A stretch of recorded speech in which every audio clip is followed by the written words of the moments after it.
Tina Fey can thank Alec Baldwin later.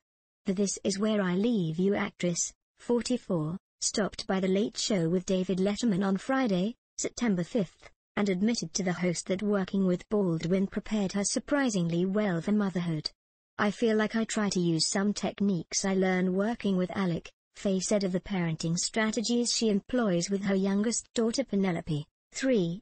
She and husband Jeff Richmond also have an older daughter, Alice, 9. She starts preschool in a couple weeks, which I think is gonna be real interesting, the funny woman said of the rambunctious Penelope. "Once I finally got her into preschool, and it was a done deal, I was like, hey, let me tell you some stuff about her. She is not potty trained, she's allergic to nuts, and she bites. So, I got to go.